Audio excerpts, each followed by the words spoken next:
자, 이 부분 한번 봤습니다. 이게 희망을 속삭이는 아침이 밝아오니 이 맑은 별빛이 내린 언덕 위에 이게 뭘까요? 아마 시험반 학생들은 알고 있을 것 같습니다. 이게 우리 보통 모의고사를 볼 때 혹은 수능 볼 때 앞에 쓰는 그 필적 확인란입니다. 보통 이제 자기 이름하고만 쓰면은 이 학생이 나중에 문제가 됐을 때 아마 이게 2009년부터 필적 확인란이 생겼는데요. 이런 부분에서 지금 여기 나머지 맨 위에 빼고 나머지는 지금까지 수능을 한 6개 정도를 정리해 봤더니 이렇게 나왔었습니다.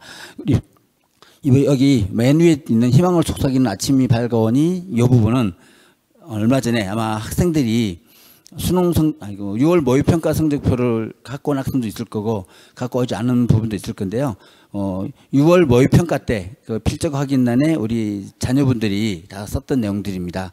보면 필적 확인란이다 보니까 여기 히읗이라든지 치읓이라든지 그리고 복자음이 있습니다. 리얼 기억 이런 것들을 통해서 이게 아마 쓰는 사람들마다 워낙 다양하다 그래서 저도 몰랐는데 한번 살펴보다 보니까 이게 필적 확인란 자체가 매우 중요하게 또 생각을 하고 우리 학생들이 시험 볼 때 조금은 희망을 갖고 열심히 하라는 의미에서 굉장히 긍정적인 그 문구들을 사용하고 있습니다. 보통 대부분 시의 일부분 같습니다. 근데 맨 위의 부분은 이제 모의평가라서 하다 보니까 아마 그냥 좋은 말을 아마 조합해서 했던 것 같습니다. 그렇게 한번 가볍게 시작을 하도록 하겠습니다. 자, 우리가 보통 입시에 관련된 질문하면 우리 부모님께서는 도대체 올해 수시의 특징은 뭔가 혹은 정시는 어떻게 진행될 것인가 오늘은 이제 수시 설명이다 보니까 수시에 집중해서 말씀을 드리겠습니다. 아울러서 의대에 정원했다는데 1497명인가요? 원래 2000명 했다가 그 가천의대 빼고 가천의대 아니고 그 차의과대학이 의학전문대학원이어서 뺀 나머지 한 1,400여 명 정도가 지금 정원됐는데 그러면서 다른 모집단에 미친 영향이 무엇인지에 대해서 이 부분은 2부에 계열별 설명회에서 아마 의학 계열 설명이 따로 있는 것 같습니다. 아울러서 여긴 또 의학 문과가 없다고 하지만 대학에는 이제 문과이과 나누게 되다 보니까 이과 쪽 학생들 부모님만 계시는 게 아니고 문과 쪽 계시다 보니까 아마 이렇게 총론에서는 의학 계열은 따로 다루진 않고 무전공은 문과이과 구분 없이 다 하다 보니까요. 오늘은 무전공에 대해서 다시 말씀을 드리도록 하겠습니다.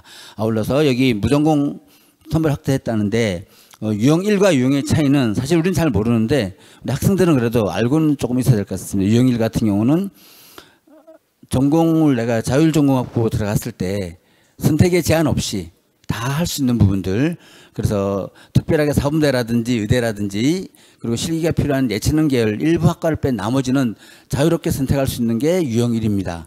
그리고 유형 2 같은 경우는 예전에 광역 모집하면서 단과대의 그 형태로 모집을 해서 그 단과대학의 학과만 선택할 수 있는 1학년 때는 다 배우고 2학년 때 선택을 할 때 그래서 그런 부분은 유형 2라고 합니다. 그래서 유형 1과 유형 2의 차이가 있다라고 볼 수 있겠습니다. 아울러서 요즘 우리 의대 정원이 대물에서 N수생들이 많이 늘었다는데 그리고 그러면 재학생이 경쟁을 해야 되는 졸업생들의 비율은 얼마나 늘었는지 혹은 또 졸업생들 입장에서도 재학생들이 어느 정도의 비중인지 아마 이런 부분들이 또 궁금할 것 같습니다. 아울러서 우리 학생부 종합전형 아마 여기 많은 분들이 대부분 일반고 학부모들 같은데요. 일반고에서 그래도 지금까지는 주력 전형이 학생부 종합전형이었습니다. 그러면 대학생들도 학생부 종합전형에 지원자 풀을 다양하게 확보하기 위해서 서류 100으로만 선발하는 전형이 있는 반면에 서류에다가 서류 1단계 평가하고 2단계 면접으로서 학생들을 선발하는 면접형 그리고 서류형에서 그런 전형이 있는데 과연 이런 어떤 전형이 우리한테 유리한지 중앙대 같은 경우 융합형과 탐구형 이렇게 나누게 되는데요. 작년 같은 경우 융합형에서 면접을 하다가 이제 면접을 융합형에서 안 보고 탐구형에서 받는 그런 변경된 사항들이 과연 입시에 어떤 영향을 미치는지 그런 부분에서 유리한 전형이 무엇인지에 대한 우리 부모님께서 고민하실 것 같습니다. 아울러서 논술 전형 이제 다음에 다음 계열별 할 때 논술 전형이 있었습니다. 그럴 때 일반 논술이 있고 그리고 약수령 논술이 있는데 과연 약수령 논술은 무엇이냐 이런 부분들에 대해서도 아마 궁금해 하시는 것 같습니다. 일단 기본적으로 서울에 있는 상위권 대학들은 약수령 논술보다는 일반형 교과 통합형 논술을 본다는 거. 그리고 문과 같은 경우는 통으로 글씨 쓰는 거지만 글자 수를 제시해서 자연계 논술 같은 경우는 수리 문제를 푼다는 거. 예전까지는 과학도 하나씩 선택을 해서 문제를 풀었지만 이제는 대부분 수리 논술로서 끝나게 됩니다. 통합 논술에서는. 그래서 약수령 논술 같은 경우 가천대 같은 경우가 인원이 제일 많은데요. 그 가천대형 논술 형태가 있습니다. 그런 부분에서 그거는 다음 시간에 정보를 받으시게 되겠습니다. 아울러서 첨단학과라 그래서 우리 보통 이번에 의대 증원 같은 경우도 우리 무전공 같은 경우는 다른 그 학과에서 모집 단위에서 인원을 빼와서 자유전공 확보를 늘렸습니다. 그러다 보니까 아마 올해 입시 결과가, 그러니까 작년도 입시 결과를 가지고 올해 입시 과연 내가 여기가 상향인지 안정인지 도전인지 이렇게 생각을 하게 되는데, 무전공으로 인원이 많이 빠지다 보니까 어떤 학과들은 한 명, 두 명 뽑는 그런 학과들도 있습니다. 그런데 대학들이 여기 설명을 하던데 한 명, 두 명을 안 뽑으면 안 된다는 게 교육 방침이었기 때문에 따라간다 하더라고요. 그런 면에서 거기는 인원이 줄어서 인을 빼서 그 무전공으로 만들었지만 첨단학과 같은 경우는 나중에 보겠지만 첨단학과는 그냥 순중입니다. 인원만 다른 데 빼온 게 아니고 전체 모집 인원이 증가하게 된 겁니다. 의대도 마찬가지로 우리가 1,400여 명이 증가했었는데요. 그 증가한 인원도 다른 모집 단위 줄어든 게 아니고, 그래서 순중에서 올해 의대 정원과 그리고 첨단학과 정원은 순수하게 증원된 그런 부분에서 순중이라는 표현을 씁니다. 그래서 우리가 보통은 이런 질문을 한번 해볼 수 있는데요. 이런 질문을 가지고 오늘 어떤 말씀 드릴 건지 해서 한번 보겠습니다. 먼저 성적표입니다. 아마 우리 고3 학생들 혹은 졸업생들은 받아봤을 텐데요. 아마 부모님께서 5월 달에 받았던 성적표하고 6월 달 성적표가 다를 겁니다. 거기는 원점수 나오고, 그리고 내가 어떤 과목에 어떤 문항을 틀렸는지 맞았는지 나오기도 하고, 내가 그 전 성적에 비해서 이번에 좀 강화돼 좀 더 연습을 더 많이 해야 된, 준비를 더 많이 해야 된 문항이 뭔지까지 같이 나와서 그 영역별 조합도 나오고 그런데요. 우리 수능 성적에 제일 가까운 건데요. 수능 성적 6월 모의평가 성적 같은 경우는 그냥 원점수 안 나오고, 절대평가하는 한국사하고 영어는 등급만 나오고 점수 안 나오고, 마찬가지로 수학하고 국어 그리고 탐구에서는 표준점수 100분위 등급만 나오는 이런 성적표일 겁니다. 아마 이걸 많이 보셨겠지만 그래도 이게 7월 2일 날 이제 출력이 가능했었거든요. 그래서 한번 갖고 와봤습니다. 물론 이 학생은 별로 잘은 못합니다. 보니까 4등급, 5등급, 3등급 정도 됐는데, 나중에 한번 보셔가지고 집에 가셔서 자녀들 성적표,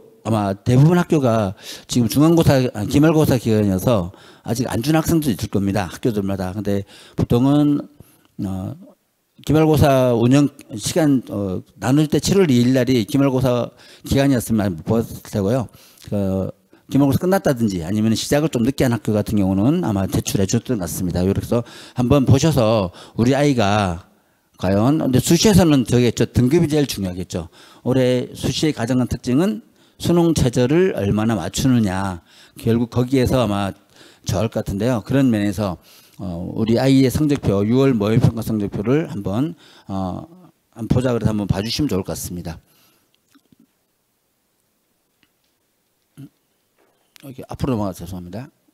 자, 그리고 이제 키워드를 한번 해봤는데요. 2024학년도와 2025학년도 원래는 이게 비슷하든지, 그래서 보통 24학년도, 25학년도가 거의 큰 차이가 없는 게 거의 보통 입시 전형이었습니다. 근데 아까 말씀드린 대로 올해 같은 경우는 좀 많이 바뀔 수 있다는 그 부분들이, 수능 최저 강화된 대학들이 있고, 아울러서 의대 정원으로 인해서 다른 과에 미치는 영향이라든지, 그리고 무전공이 확대됨으로 해서 또 입시에 미친 영향이 많기 때문에 이번 같은 경우는 2024학년도와 2025학년도가 좀 차이가 많이 발생하는 한 해일 거다, 이렇게 생각을 말씀드리고요. 의대 정원이 있었고, 무전공, 보통은 이제 정식 명칭을 아마 전공 자유 선택제 이렇게 표현한 것 같습니다.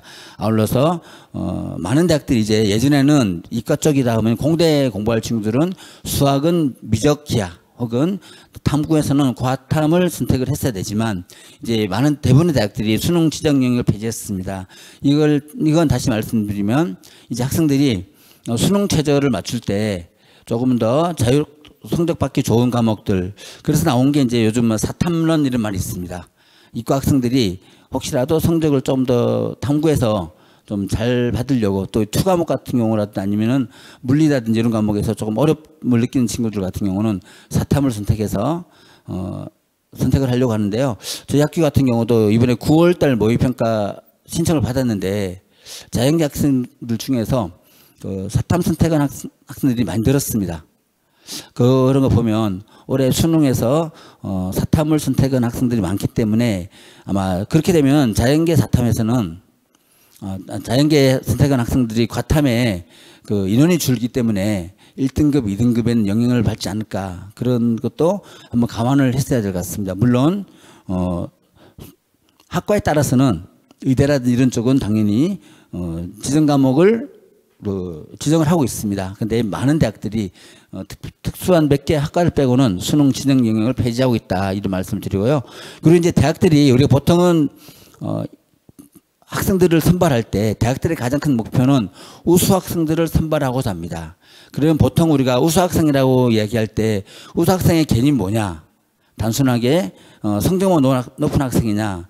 막 그런 건 아닌 것 같습니다. 이 학생이 성적 같은 경우는 등급은 하나의 수치입니다. 1등급이나 1.5냐, 2.0이냐, 3.0이냐. 이거는 하나의 학생들을 판단하는 그냥 전반적인 바운더리를 정하지만 정말 대학에서 우수 학생이라는 거 하는 것은 특히 이제 종합전형에 대학들은 가장 선호하는 전형이 수능 전형보다는 간단히 좋지만 오히려 나중에 등록을 안 하고 아니면은 다른 이제 중간에 중도 탈락률이 높기 때문에 그나마 학생부 종합전형을 가장 많이 선발을 하고자 하는데 정부에서 정시 40%를 보수를 받기도 하고 막 이러다 보니까 대학들 입장에서는 교과로 뽑으면서 교과를 종합전형화 시켜서 교과 평가에 내신 성적에 등급만 갖고 계산하다가 이제는 그게 보통 교과 평가를 넣어서 이 학생이 어떤 과목을 어떻게 들었는지 그런 과정도 평가하게 돼서 요즘은 이제, 그리고 종합전형에서는 예전에는 성적이 조금 낮더라도 또 다른 여러 가지 그 비교과 영역에서 우수하는 게 드러나면은 이 학생을 선발을 하는 게 구분해서 교과로는 단순한 교과 성적만, 그리고 종합전형에서는 이 학생을 종합적으로 해서 성적이 낮더라도 선발하는 그게 구분이 조금은 명확했었는데 이제 학생부 종합전형에서는 대학에서 볼 수 있는 그 항목들 자체가 평가 항목이 줄어들고 이러다 보니까 교과 전형은 대학 입장에서는 종합전형은 내신 성적을 먼저 보고 나서 그러고 나서 비교과 영역을 살피게 되는, 그래서 종합전형의 교과화, 아울러서 종합전형은 또 교과 전형 같은 경우는 반대로 내신 성적을 기준으로 하지만 아까 말씀드렸던 교과 평가를 통해서 정성평가라고 보통 얘기하는데요. 그 정성평가를 통해서 우수 학생을 선발하려고 합니다. 그래서 우수 학생이라는 그런 개념이 단순하게 수치만 가지고 성적만 어떤 학생은 1.5고 어떤 학생은 1.7이다. 그러면 1.5는 상대적으로 우수하고 1.7은 상대적으로 덜 우수하다, 이렇게 평가를 하지 않는다는 거죠. 그래서 대학 입장에서. 그래서 많은 대학들이 정성평가라는 대학들 보면은 내신이 월등히 앞지르는데도 나중 최종 합격에서 떨어지는 경우를 대학에서 발표했던 그 입시 결과를 보면 많이 알 수 있는 것 같습니다.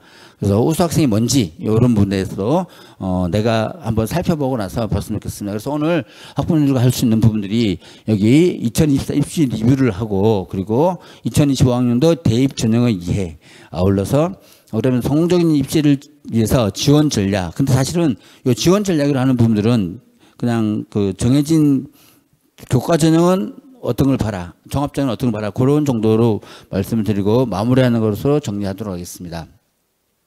먼저 2024년도 보면 수시 결과의 특징을 한번 정리해 봤습니다. 학령 인구가 작년 같은 경우 2024학년도 이제 올해 대학교 1학년 된 친구들이 34명 정도 줄었습니다. 이게 어떤 의미냐면 이 정도면은 서울에 있는 한 7개 대학 정도의 모집 인원입니다. 그 인원이 보통 한 3만 명쯤 되는데요. 그 인원만큼이 줄었다는 말은 그 해당되는 대학만큼이 더 생겼다는 말에서 올해 같은 경우, 올해 고3 같은 경우 대학교 1학년 된 친구 같은 경우는 경쟁률이 조금 더 낮았었다.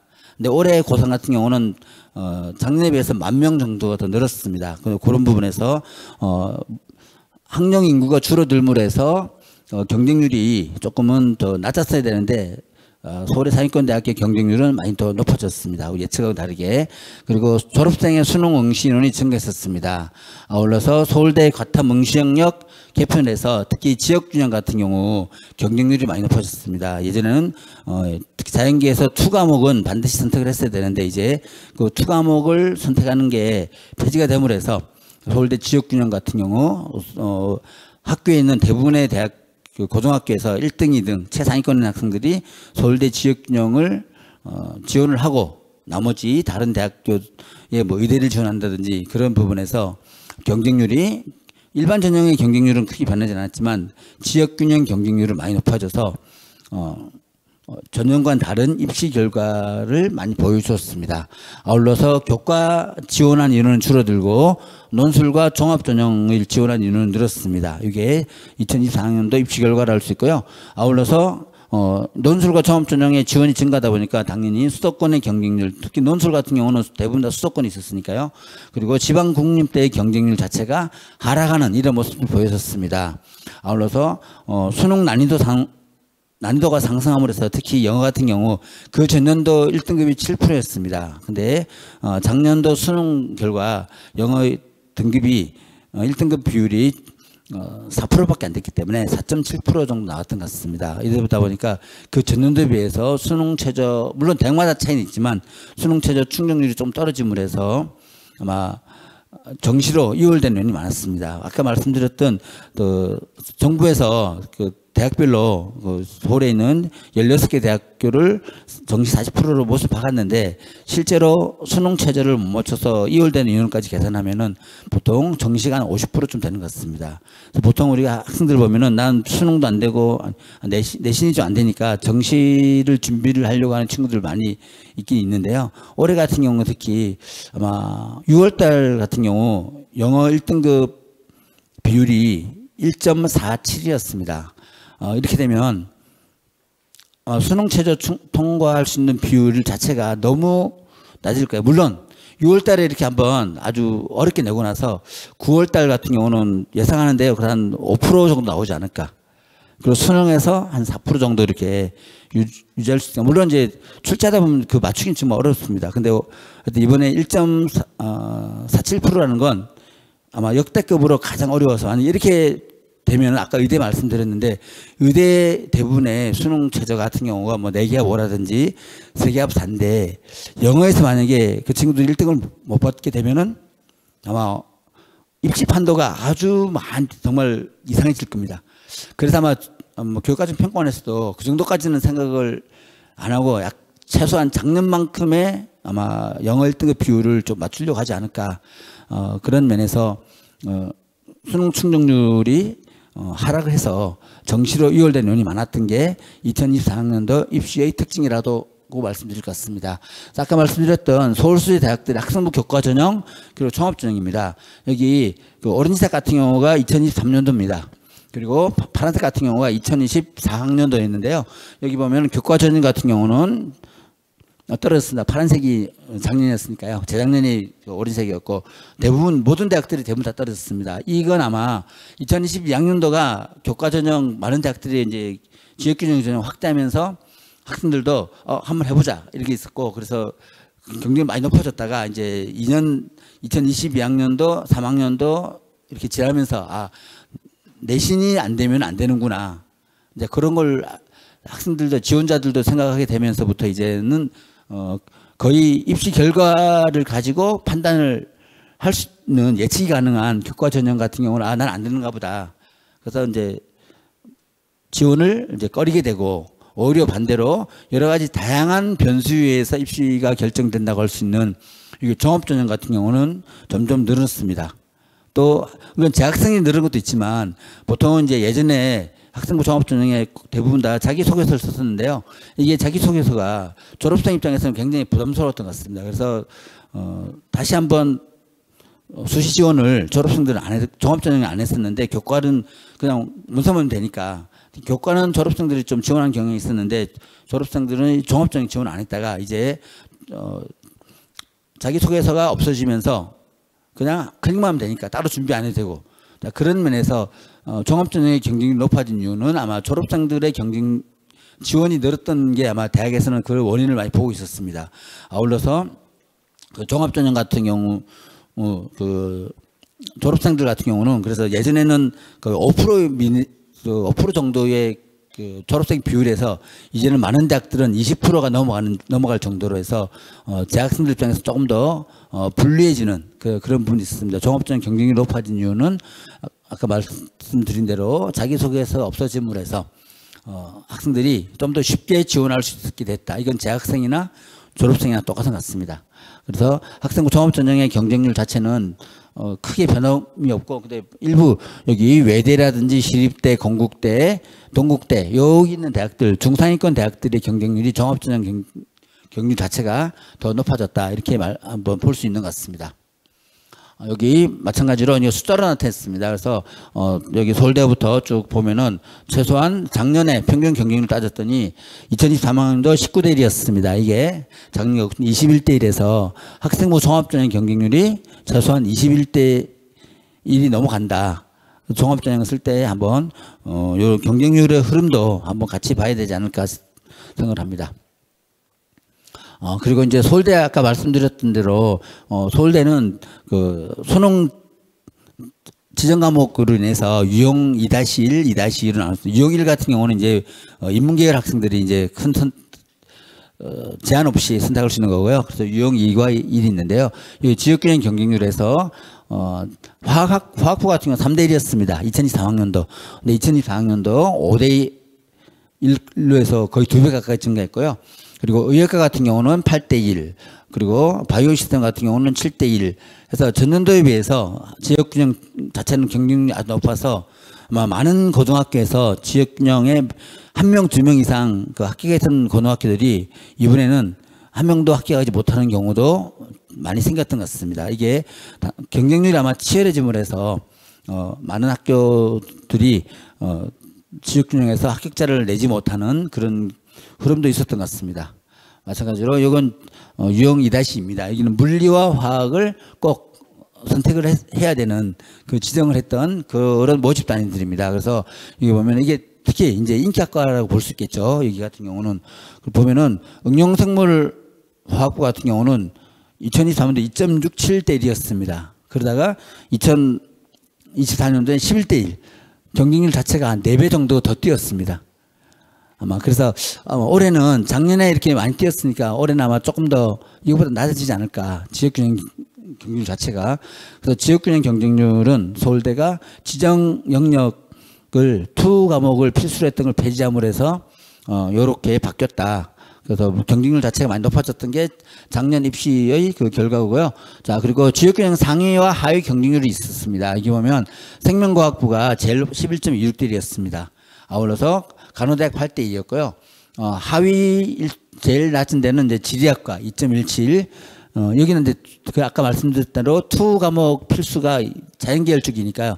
인문계열 쪽이 큰 변화 없이 인문계열은 지리학과, 경제학부, 역사학부에서 2대 1의 수준을 보였던 게 작년도 지역균형 경쟁률 상위학과는 대부분 다 공대 쪽이었습니다. 생명과학부라든지 화학부 이런 쪽이었습니다.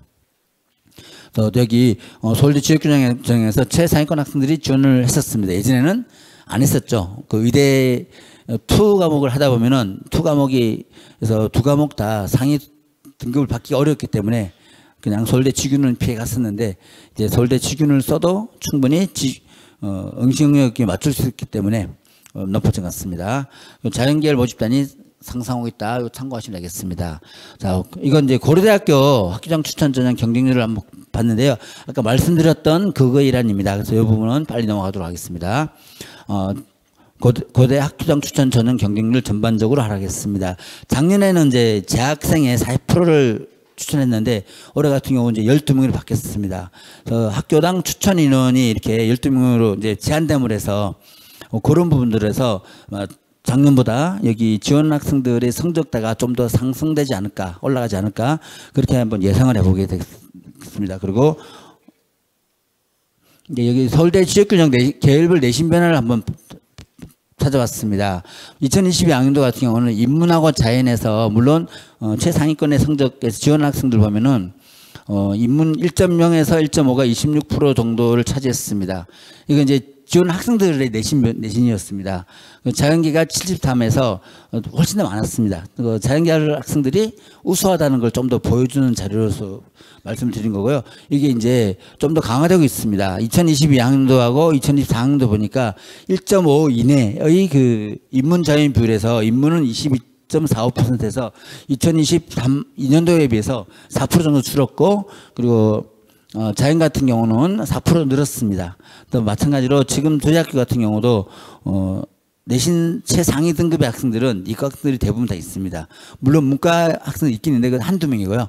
그래서 결국은 서울대 지역균형을 쓸 때도 결국 자연계열 쪽이 훨씬 더 최상위 등급 학생들이 더 많이 오게 돼서 경쟁이 더 치열해질 수 있다. 그렇게 한번 말씀을 드리려고 갖고 왔던 겁니다. 자, 대학별 특징을 한번 보면 이 부분은 그냥 고려대학교 같은 경우가 바뀌었던 내용들입니다. 그래서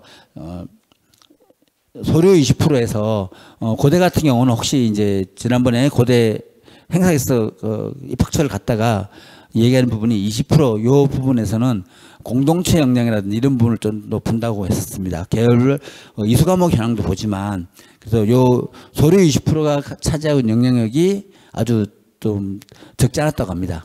물론 2026학년도에는 이제 소료 미친 영향을 교과는 교과대로 뽑고자 하는 게 고대라 그래서 아마 10% 줄여서 뽑는다고 합니다.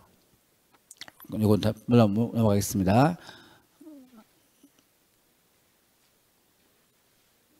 제가 고려대학교를 말씀드린 게 뭐냐면, 고대가 여러 가지 전형들이 있는데요. 작년도 입시 결과를 정리함으로 해서 충족률이라든지 그런 부분을 한번 보기 위해서 제가 따로 한번 준비를 했었습니다. 여기 보면 우리 보통 충원율이 있습니다. 보통 수능 최저 충족률 하면 여기 학교 추천 전형에서 62.4%였습니다. 2023학년도. 그리고 이게 2024학년도는 57%에서 수능 최저 충족률이 좀 떨어졌습니다. 그게 아마 영어가 미친 영향이 더 컸던 것 같고요. 그 충원율도, 근데 충원율은 학생들이 이제 등록을 하지 않고 다른 데 갔기 때문에 다시 충원 전화해서 하는 비율이, 고대 같은 경우가 2024학년도 135%에서 2023학년도 137%. 평균 충원율이다 보니까요. 보통은 한 바퀴 쭉 돌고 나서 교과 전형이다 보니까 또 그런 부분에서 고대의 특징이 있던 것 같습니다. 그리고 수능 최저에서 고대 같은 경우는 인문 쪽은 국영수탐 세계합 7이었습니다. 이 부분에서 세계합이니까 뭐 2, 2, 3 정도 되겠죠. 그 나왔을 때 전체로는 60.4가 수능 충족률이었는데 인문은 58.2였습니다. 그래서 자연은 충족률이 좀 높은데 반해서 인문은 충족률이 조금 더 낮았던 게 일반적인 큰 흐름이었습니다. 아울러서 자연 같은 경우는 2023년도에 65.3이었는데 여기 작년 같은 경우는 54.1로 해서 아까 말씀을 제가 좀 잘못 드렸습니다. 그래서 의과대 같은 경우는 32%입니다. 수능 충족률이. 그럼 나머지 인원들은 다 정시로 이월될 수밖에 없는 그런 구조를 보이고 있습니다. 그래서 전체적으로 수능을 충족했던 그런 비율로 따지면은 자연계 쪽은 54.1이었고 인문계는 57%였습니다. 그런 부분에서 수능 충족률이 아까 말씀드렸던 대로 2024학년도 특징 중 하나가 수능 충족률 하락했다는 그런 부분들을 말씀드렸습니다. 자, 그리고 요 같은 경우는 이제 작년에 학종 추천 전형에서 여기 한문학과를 보면요, 여기는 교과 등급 1.70인데 아무도 빠져나가지 않았습니다. 우리가 보통 지원할 때 많은 학생들의 선호학과 같은 경우는 아무래도 지원자 풀이 우선 더 성적이 좋은 친구들이 많이 넣다 보니까 더 좋은 데로 많이 빠져나갑니다. 근데 내가 최소한 여기는 안정적으로 가야 되겠다 싶어서 넣은 과 같은 경우, 한문학과 같은 경우 성적이 상대적으로 다른 과에 비해서 낮다 보니까 낮았는데 충원률은 제로였습니다. 여기 예비 1번 받은 학생이 있으면요, 가슴을 졸이다가 아무래도 그래도 최소한 내가 예비는 되겠지. 그래서 10월 달 계속 기다리다가 아마 실망을 했던 학생이 있지 않을까 싶을 정도로, 그래서 한문학과 같은 경우는 충원율 제로다. 근데 또 여기 전경대학의 교육학과 같은 경우는 225%입니다. 자, 그래서 이 같은 경우는 그러면 두 바퀴를 돌았음에도 불구하고 더 돌았던 겁니다. 그래서 우리가 보통은 충원율도 한번 고려를 해야 되는데요. 올해 같은 경우 아까 말씀드렸던 여러 가지 변수도 있고 그렇지만, 그래서 아마 저기 무전공 같은 경우는 좀 더 과감한 지원을 많이 해서 아마 경쟁이 높아지면서 성적대는 근데 아까 얘기했던 수능 체제가 좀 높습니다. 그래서 내가 만약에 수능 체제가 좀 나온다라고 하면은 지원할 때 한 두 개 정도는 상향해서 넣는 것도 특히 교과 전형에서는 좀 필요하지 않을까, 그런 부분에서 결국은 수능 최저를 맞추느냐가 교과나 또 종합 같은 경우도 수능 최저가 많이 늘고 있습니다. 그런 부분까지도 감안을 했으면 좋을 것 같고요.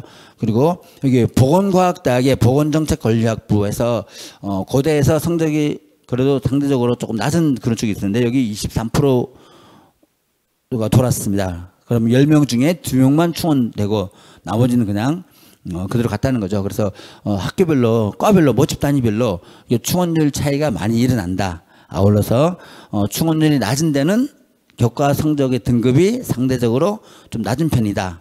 충원율이 높은 데는 교과 성적이 상대적으로 높다. 그래서 교육학과 같은 경우도 아까 한문학과는 1.7인데 교육학과의 작년에 학교장 추천 전형의 그 합격자 등급을 보면 1.26이었습니다. 0.5나 차이 납니다.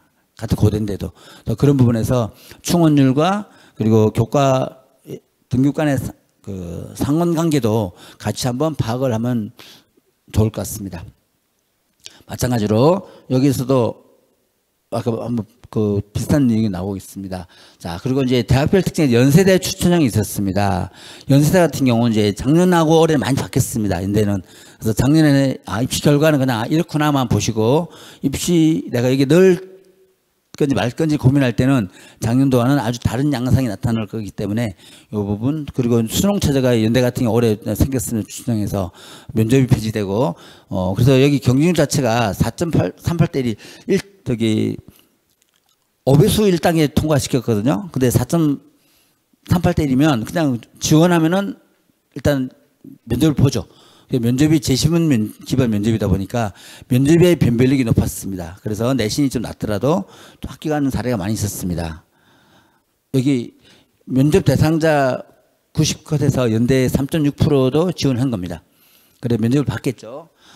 그리고 최종 등록자를 봤더니 1.67이었습니다. 보통 연대가 1.3, 2 이런 학생들이 주로 지원하는데 국어국문학과 같은 경우는 1.67에서 70%컷이다 보니까 조금 더 낮아졌던 것 같습니다. 그런데 이건 참고만 삼으시고요. 올해 연대는 지원자 풀이 많이 바뀔 것 같습니다. 수능 최저가 생김으로 해서 경쟁률 자체도 좀 높아질 거고요. 그리고 내신은 자체는 지원자 풀 자체가 많이 바뀔 거기 때문에 이 부분도 같이 해서 수능 최저고 면접이 폐지된 그런 부분 때문에 연대 같은 경우는 올해 유심히 좀 봐야 되지 않을까, 그런 생각을 해봅니다.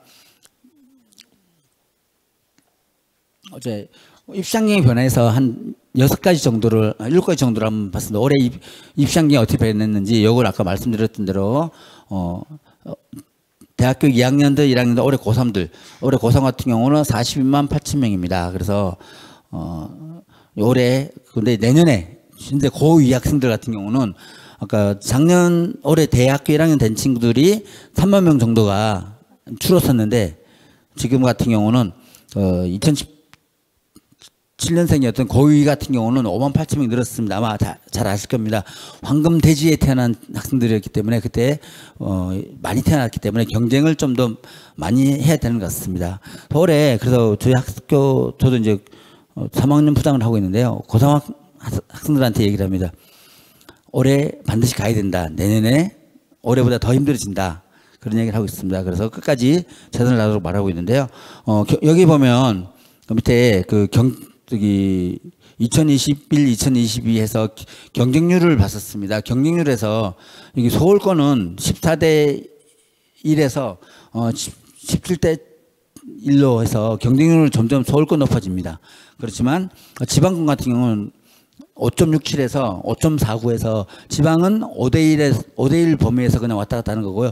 보통 5대1이면은 우리가 수시에 6번 지원하다 보니까 많은 대학들은 미달의 그 상황도 예측할 수밖에 없습니다. 그런 부분에서 서울은 경쟁률이 점점 높아지고 수도권은 같은 경우는 비슷하게 가는데 조금씩 높아지는데 여기 지방은 경쟁률이 낮아지는 그런 큰 흐름을 보이고 있다. 여기에 학령인구 변해서 여기 서울권 경쟁률은 꾸준히 상승하고 지방권은 떨어지더라.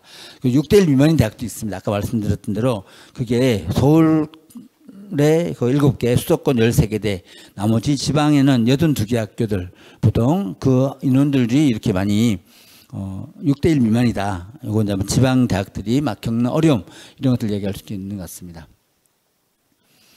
자, 모집 인원 같은 경우도 학생 위주가 있습니다. 해서 교과 전형이 45%인데 이건 저기 전국을 한 거고요. 우리 서울에 있는 그 대학들을 중심으로 했을 때는 종합 전형의 비중이 높고 교과 전형은 낮고 논술 전형이 높고 뭐 그렇게 해서 따져보면 되겠습니다. 인원은 이렇게 나왔다는 거 말씀드리고요.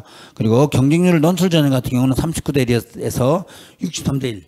그리고 종합 전형 같은 경우도 그래서 경쟁률 자체가 이렇게 높아지고 있다. 근데 교과 전형은 낮아지고 있다. 그 말 그렇게 한번 봤습니다. 그래서 모집 인원은 한번 참고만 삼으시고요. 이거 넘어가겠습니다.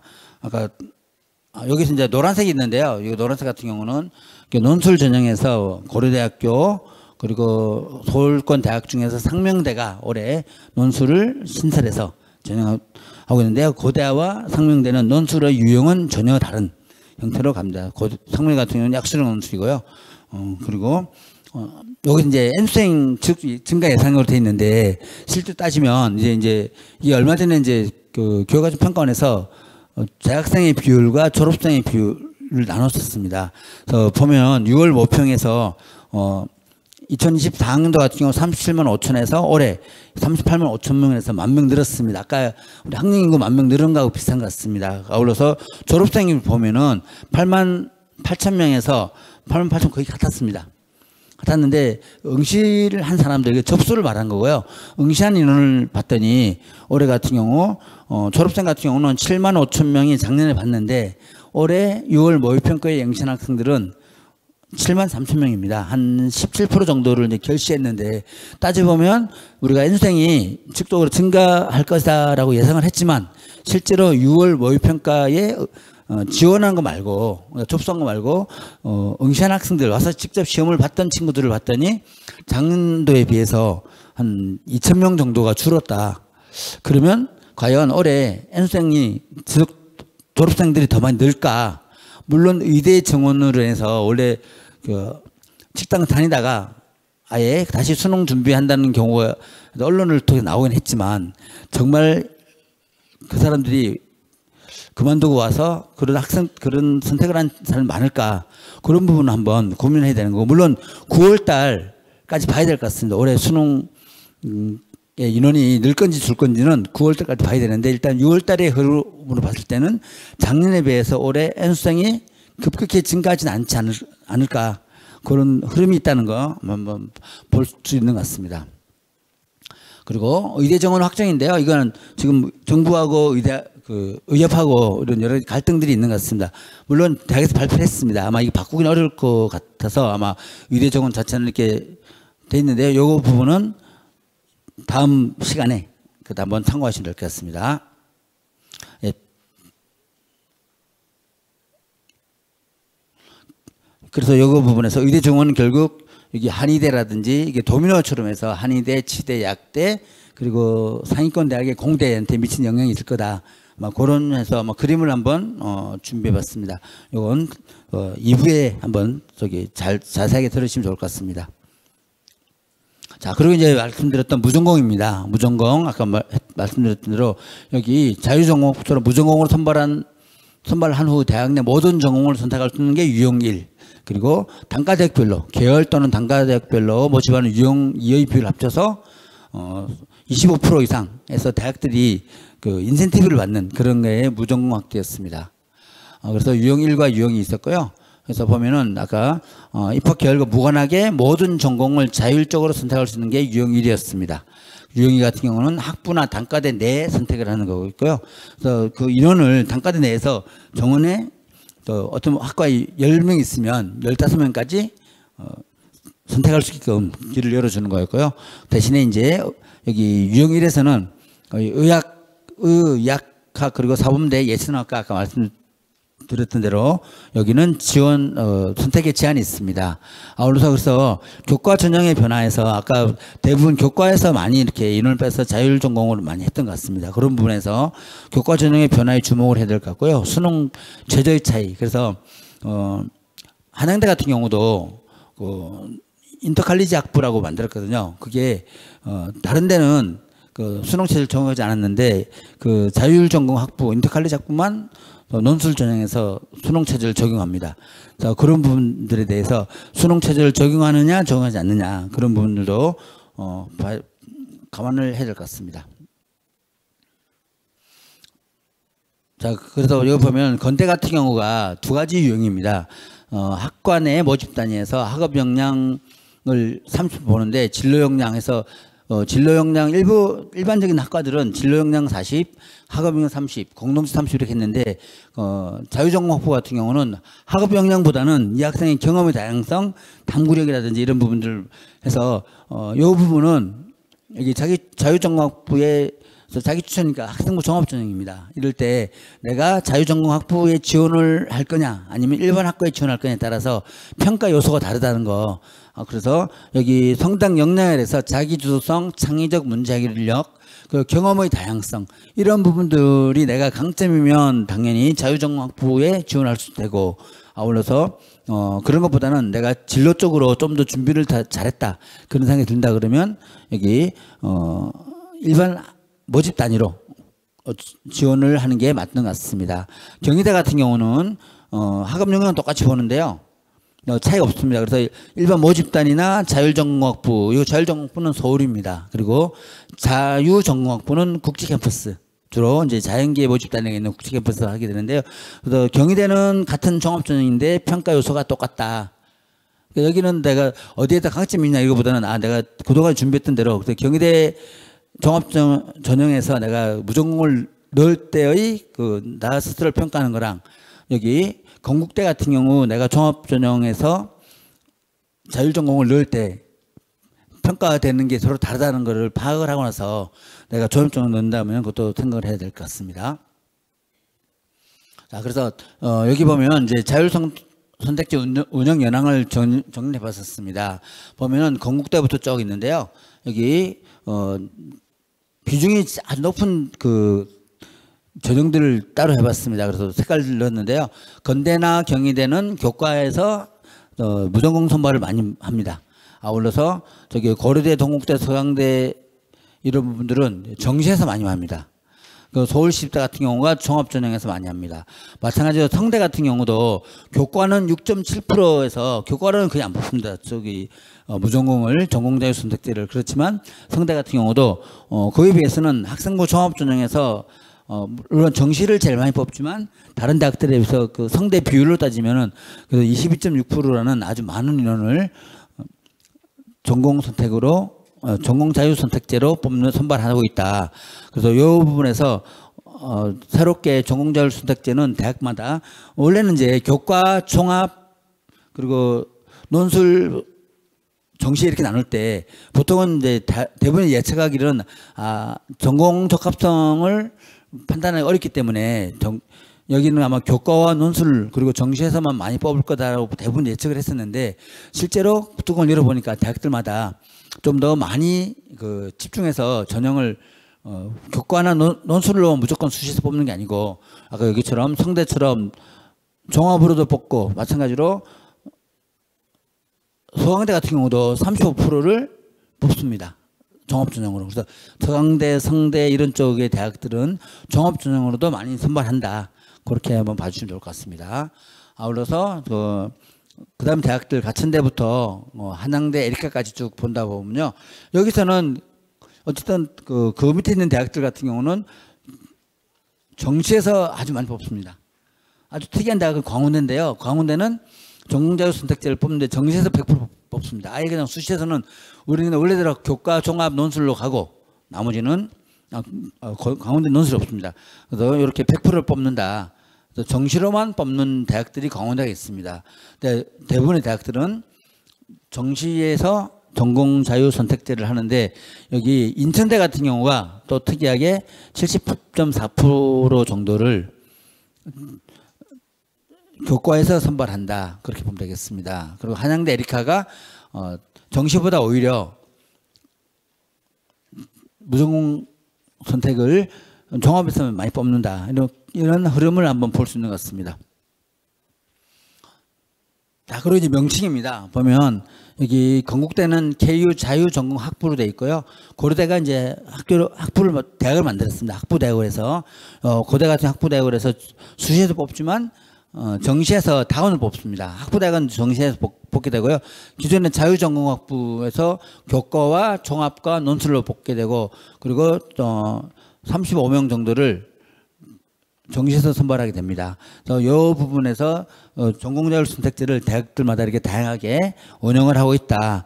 그리고 서울시립대 같은 경우도 종합 전형으로 전공자율 선택제를 많이 선발하고 있다.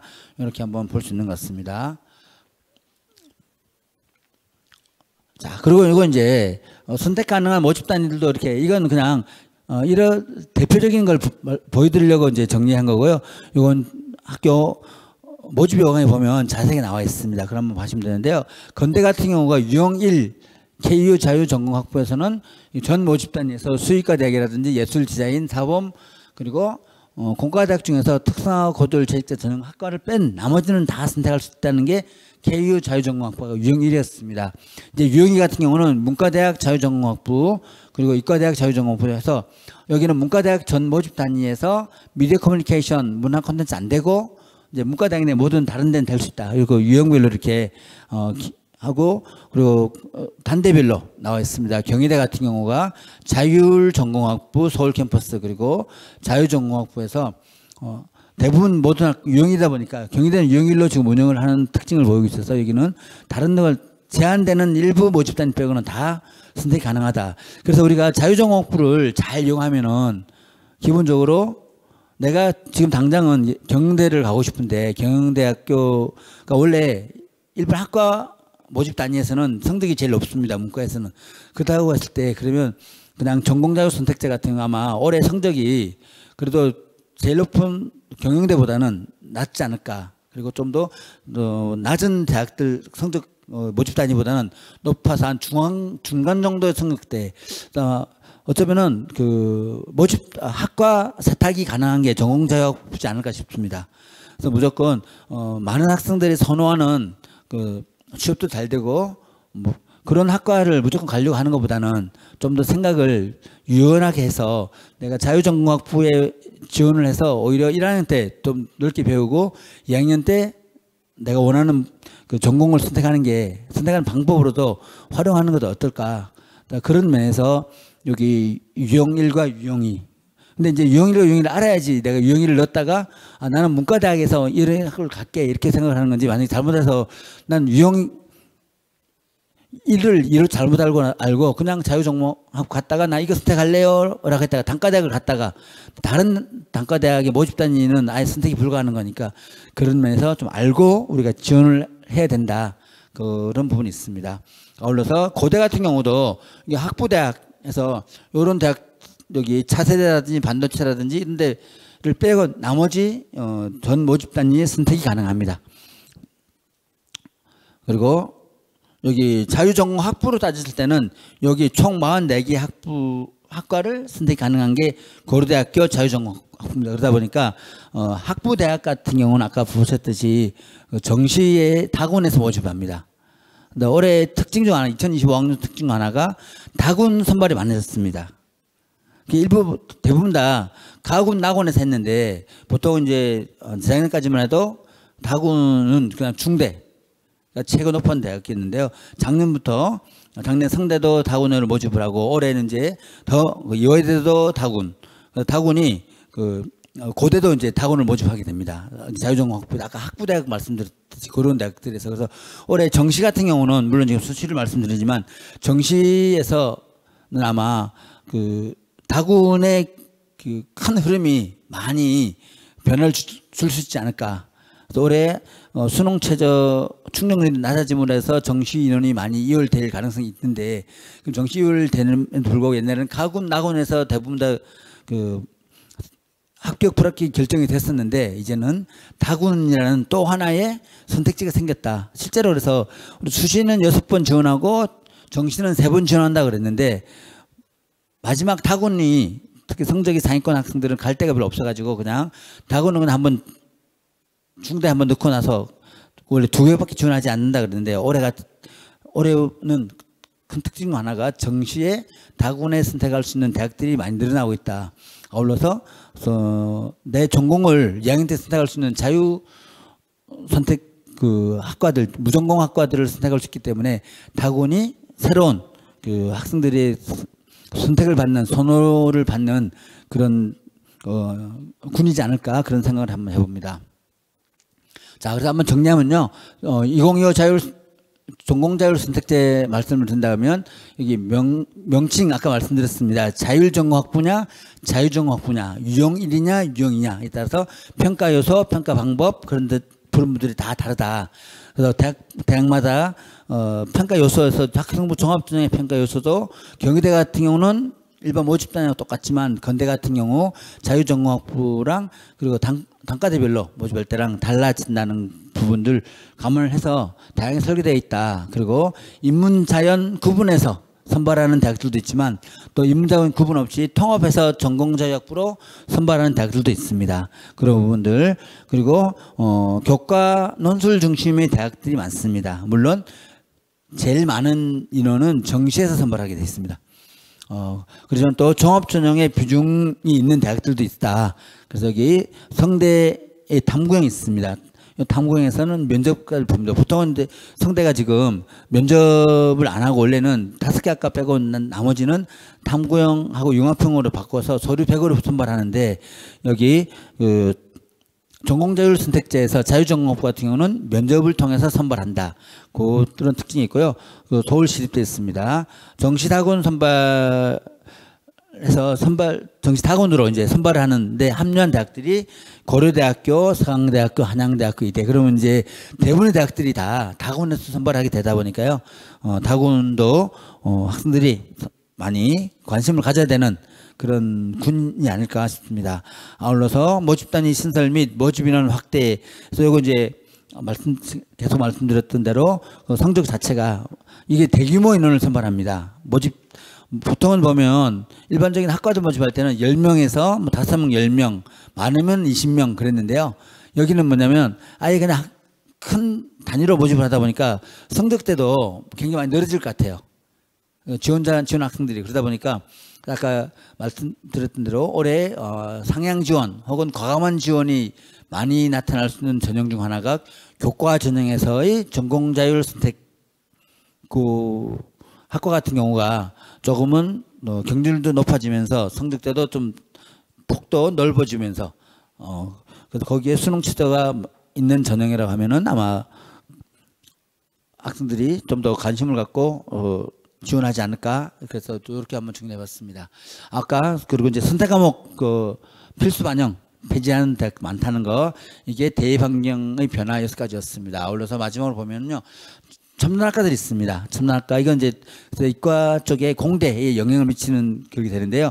서울대 같은 경우가 25명이 늘었습니다. 그래서 우리가 보통은 첨단학과라면 반도체라든지 인공지능 혹은 로봇, 신소재, 그리고 바이오, 빅데이터 이런 학과들 자체가, 그래서 이건 새로운 어떤 그 인재를 필요로 하는 그 분야에서 요구하기 때문에 다른 대학의 정원을 손대는 게 아니고 그냥 더 인정을 해줬습니다. 이게 작년이었고요.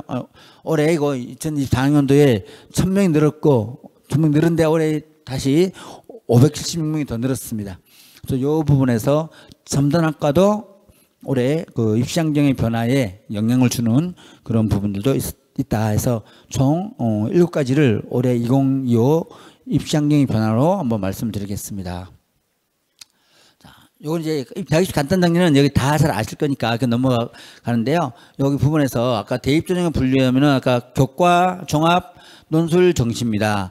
교과는 10%는 이게 그 서울에 있는 15개 대학들을 중심으로 해서 교과 10%고 종합이 35%입니다. 그러면 교과 대비 종합하면은 종합 전형이 그래도 우리가 서울에 있는 상위권 대학을 가려면은 집중 지원할 수 있는 관심을 둬야 될 전형이라는 걸 알 수 있습니다. 그래서 그러면서도 이제는 교과 다 들어갔습니다. 여기 정시까지도 이제는 그 교과 역량평가라고 해서 이제 고대도 서울대도 정시에 교과 평가가 들어가 있고 연대 고대 다 들어가고 있습니다. 그래서 교과 이건 이제 단순하게 뭐 내신 성적을 보는 건 아니죠. 이 학생이 제대로 과목을 잘 들었느냐 이런 걸 보는 거고 또 특히 3학년 2학기 성적 수시는 1학기 끝나지만 3학년 2학기 때 성적 자체가 학생부가 이제 대학으로 가다 보니까요. 11월 30일 하다 보니까 그럼 2학기 때에 그 성적도 들어갈 겁니다. 보통은 많은 학생들이 1학기 때 끝나고 나서 2학기 때 기말고사, 중간고사, 기말고사 이렇게 수능 끝나고 보게 되면은 그냥 형적으로 보는 친구들 많이 있었습니다. 근데 고등학교 교육과정 3학년 2학기를 또 정상화시킨다는 그런 목적도 있었기 때문에 이제는 교과 평가를 조금 넣어서 수능 100%로 하던 것을 이제 수능 80% 넣고 교과를 20% 넣어서 근데 내신 성적 자체를 들어가는 게 아니고 정성 평가로 들어가는 게 바뀌는 입시 그 내용이고요. 자, 여기 학교장 추천 전형에서 이 수능 최저가 있는 전형도 있고요. 그 정성 평가하는 대학들입니다. 이게 건대부터 해서 한양대까지 교과 전형이지만 정성평가한다 이런 부분이 있고요. 그리고 나머지 대입 전형은 이렇게 진행이 되고 있다는 걸 말씀드리겠습니다. 이건 그냥 참고 삼으시면 되고요. 자, 우리가 보통 입시 정보를 저도 이제 서울시 교육청의 진학 지도 지원단에서 이제 일을 하고 있는데요. 우리 서울시 교육청이 운영하는 서울 진로 진학 정보센터가 있습니다. 그리고 여기 전년도 입결이 공개된 어디가 대기업 사이트입니다. 그래서 이런 부분에서 여러분 학부모님께서도 우리 자녀의 그 가고자 하는 대학교의 입시 결과라든지 이런 부분들을 여기서 충분히 찾을 수 있습니다. 아울러서 또 여기 서울진로진학정보센터는 그 학부모 대상 설명회라든지 교사 설명회라든지 그 아주 다양한 설명회의 그 형태들이 잘 나와 있습니다. 그래서 학과 정보라든지 설명회 연수 자료라든지 이런 부분들이 잘 나와 있고 그리고 로그인해서 그 성적을 입력하면은 대학별로 성적 환산도에서 지원 가능한 대학교를 쭉 해주기도 합니다. 아울러서 대기업에서 운영하는 어디가 사이트도 마찬가지로 있습니다. 그래서 결국 입시는 결국 살아있는 생물이고요. 가장 중요한 부분은 우리가 특히 종합전형이라든지 이런 부분들은 우리 학교, 우리 학부모들 자녀들이 속한 학교 있죠. 그 학교의 그 데이터가 실제로 굉장히 중요합니다. 학교마다 유형도 다르고 그렇기 때문에 대학에서 발표하는 아니 어디가 입결이라든지 이런 쪽은 일반고와 그리고 여러 다양한 유형의 고등학교들이 다 이렇게 합쳐져 있기 때문에 실제로 이 학생의 성적이 과연 어느 학교, 어느 지역의 어느 학교 성적인지에 대해서 명확한 그 기준을 잡기 어렵습니다. 그런 면에서 우리 학교의 그 학생들이 교과는 뭐 큰 차이 없는데요. 물론 정성평가 있어서 그렇지만 종합전형 같은 경우는 보다 더 우리 학교 성적을 가능하면 참고 삼아서 지원을 할 필요가 있습니다. 아까 말씀드린 올해 다 아주 다양하게 입시 환경이 변했기 때문에 여기 2025학년도에는 입결을 참고로만 삼는 그런 부분도 필요한 것 같습니다. 그래서 좀 자세히 보면요, 이게 진로진학정보센터 이렇게 나와 있습니다. 여기서 들어가서 이게 성적 분석도 되고 성적 입력하면은 성적 분석도 해주는 그런 사이트입니다. 자, 이 부분은 제가 나중에 다 넣었기 때문에 나눠드린 자료에는 없습니다. 그냥 여기 진로진학센터가 있구나 이렇게 봐주시면 되고요. 대기업에서 운영하는 어디가 사이트입니다. 여기는 전국에 있는 학생들의 성적을 직접 다 그 고등학교에서 받아서 프로그램화 운영되는 거기 때문에 여기 중요한 게 또 70% 컷과 그리고 50% 컷을 교과 전형은 나타나고 있습니다. 그러다 보니까 70% 컷하고 50% 컷을 볼 때 보통 우리가 간격이 넓다. 보통 이제 넓은 경우도 있고 50% 컷이 예를 들어서 뭐 2.1인데 70% 컷은 2.2다. 그럼 차이가 거의 없거든요. 또 어떤 경우는 1.5인데 70% 컷은 1.8이다. 간격이 넓고. 자, 그런다 그러면 이 간격이 넓고 좁다 보면은 거기에 많은 학생이 몰려 있는 거거든요. 50% 컷이나 70%나 큰 차이 안 난다는 말은. 그래서 우리가 보통은 대학에서 어디가 사이트를 통해서 70% 컷, 50% 컷을 판단할 때, 요 정도 성대 학생들이 여기 많이 몰려 있다 보니까, 요보다 내가 성적이 여기서 좀 더 낮으면은, 여기 몰린 학생들이 많기 때문에 내가 넣으면은 가능성이 조금 낮지 않을까. 근데 만약에 50% 컷하고 70% 컷 사이가 많이 좀 벌어져 있다. 그럼 내 성적이 조금 부족하지만 70% 컷보다 낮지만 이게 많이 벌어져 있다는 말이니까 내가 그러면 아까 좁은 등급보다는 합격 가능성을 좀 더 생각을 하고 과감하게 지원한다고 했을 때는 그런 부분을 감안해서 지원하는 것도 한번 생각을 해봐야 되지 않을까. 그렇게 한번 말씀을 드려볼게요. 그래서 아까 최종 등록자의 교과나 종합의 등급 컷해서 종합전형도 나옵니다. 물론 종합전형은 다양해 보다 보니까 굉장히 범위가 넓습니다. 교과는 딱 정해져 있으니까 그런데요. 그래서 종합과 교과 같은 경우는 70% 컷이 나와 있는데요. 정시 같은 경우는 70% 컷 자체만 나와 있고 50%는 안 나와 있습니다. 그냥 그 부분 참고하시고요. 일정은 뭐 다 아시는 내용들이니까 넘어가겠습니다. 자, 그래서 2025학년도 여기 대입전형 특징은 이렇게 해서 전체 모집 인원이 줄어들었고요. 전반적인 선발 기준은 그대로 간다. 의대 정원이 됐었는데 이건 지역 인재 전형이 거의 80% 늘었기 때문에 서울에 있는 학생들은 지원할 수 없는 전형이어서 미치는 영향이 생각보다 좀 적을 것 같다. 그리고 이제 만약에 아까 수능체제를 못 맞추게 되면 이제 정시로 넘어가게 되는데요. 정시에서 대부분 수시의 지역 인재로 선발을 했던 그 대학들은 정시도 지역 인재로 선발을 해야 됩니다. 그런 차이가 있으니까 정시 때 그러면은 조금 더 의대 일반 서울이나 해당된 지역 이외에서 지원할까 한번 해볼까라고 생각할 수 있는데 수시에서 지역 인재로 선발하려고 했다가 못한 인원은 정시로 넘어가는데 정시에서도 지역 인재 전형으로 선발을 하게 돼서 해당되는 지역에 지원 자격이 있는 학생들 아닌 경우는 크게 영향은 없을 거다. 그렇게 보통은 이해하고 있습니다.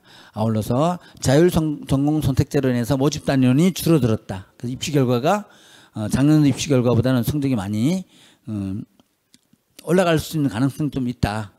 네, 아까 말씀드렸던 전공 자율 선택제의 모집 단위는 많기 때문에 거기는 입시 결과에 운도 어느 정도 영향을 미칠 수 있는 여지가 좀 있다. 그렇게 말씀드리고요. 학교 폭력 조치 사항 같은 경우는 아마 대부분 관계없는 대부분 학생들인데요. 올해 같은 경우는 이제 대학에서는 근데 그게 기록만 돼 있어도 정성 평가를 할 때는 조금 더 부정적으로 보기도 하고 이제 내년부터는 이제 아예 지원 불가인 대학들도 많이 있습니다. 학폭 같은 경우 1호부터 9호까지 있는데요. 9호 같은 경우는 이제 퇴학일 정도니까요. 그 정도에 따라서 달라지는데 그런 부분 한번 모집의 여왕을 한번 참조해 주시면 될 것 같습니다. 아까 나머지는 다 들었던 말씀입니다. 자, 그리고 이제 상위권대학교 입시 변화가 있습니다. 그래서 연대 같은 경우가 아까 말씀드렸습니다. 면접이 폐지되고 수능 체제가 생겼습니다. 자, 그러면서 종합전형에서 면접을 하는데 일부 한 학과들이 있습니다. 그럴 때 이게 제시문 기반 면접에서 학업 역량을 주로 봤는데 이제는 인성 쪽을 강화하겠다는 게 연대 설명에서 얘기했던 거고요. 국제형에서 수능 최저 작년에 1등급 수시에서 수능 최저 1등급을 했더니 합격자가 한 명도 없었습니다. 80명 모집해야 되는데 한 명도 없어서 다 정시로 이렇게 이용을 했다고 해서 올해는 아예 2등급까지도 이제 낮춘 거죠. 1등급에서. 근데 국정이다 보니까 그래서 수능 체제가 좀 완화됐다. 아울러서 무전공 광역 선발은 다곤에서 연대에 모집한다. 그리고 한양대 같은 경우가 아마 제일 많이 변한 데가 한양대입니다. 한양대가 제일 단순했거든요. 교과 종합 수능 체제 없고 논술도 없고 그런데 이제 아주 복잡하게 바뀌었습니다. 그래서 학생부 교과 전형을 그래서 교과의 추전형 그래서 종합전형을 아예 세 가지로 나눴습니다. 추천형, 서류형, 면접형. 그래서 수능 최저도 3개 합 7. 그리고 학생부 종합전형도 추천해서 교과도 11% 추천 가능하고, 그리고 종합도 11% 추천 가능하게 해서 올해 입시에 굉장히 큰 변화가 있는 대학교가 한양대이지 않을까. 수능 최저를 걸었던 이 부분도, 근데 이게 한 물어봤거든요. 수능 최저를 건 이유가 뭐냐. 원래 가장 단순했다가, 그랬더니 이제 학생부 종합, 특히 교과 전형 같은 경우는 그 커트라인이 한 1.3 정도 되거든요. 많이 떨어져봤자 1.4. 그러다 보니까 대부분 다 지방에 있는 학생들이 교과로 대부분 다 거의 90%가 그렇다. 그래서 좀 더 다양한 학생들을 받기 위해서 수능 최저를 걸었다라고 했습니다. 그런 면에서 지원자풀이 올해 아주 상당히 많이 변하지 않을까. 예전에는 그래서 내신만 좋으면 무조건 한양대 교과 일단 지원해놓고 나머지 선택을 했는데, 올해 또 수능 최저가 생김으로 해서는 이제 좀 더 다양한 학생들이 지원을 하지 않을까, 그런 대학에서 그런 기대를 하고 있는 것 같습니다. 그리고 한양 인터관리작부에서 여기 아까 전공자율 선택제에서 인문자연 나눠가지고 선발하는데요. 250명입니다. 그래서 190명을 수시에서 모집을 하고, 그리고 정시 다군으로 해서 60명을 모집합니다. 그래서 이런 부분들 볼 수 있겠습니다. 그리고 고려대 같은 경우 아까 말씀드렸던 논술 전형이 신설됐습니다. 아울러서 그래서 뭐냐면 논술 전형 신설을 해서 교과에서 24명을 빼고요. 그리고 학업부 수용에서 150명, 계열직급에서 105명을 빼서, 그러다 보니까 이게 교과 종합 전형의 인원이 줄어들고 그 인원이 논술로 갔습니다. 그리고 학업부 수용에서 면접이 폐지되고 서류 100으로 바뀌었고요. 그리고 수능 최저에서 수학과 탐구 지정을 폐지했습니다. 그 제외된 대학들, 이과대학이라든지 학업부서에서 스마트 모빌리티, 차세대 반도체, 통신, 반도체, 요 학과들은 수학은 기하나 미적을 선택해야 됩니다. 그리고 과탐을 선택해야 됩니다. 그 차이 있고요. 자유전공에서 이게 학부대학을 다곤에 신설했던 말씀드렸습니다. 서울대는 아까 많은 대학들이 많이 바뀌었는데 서울대는 바뀐 게 거의 없습니다.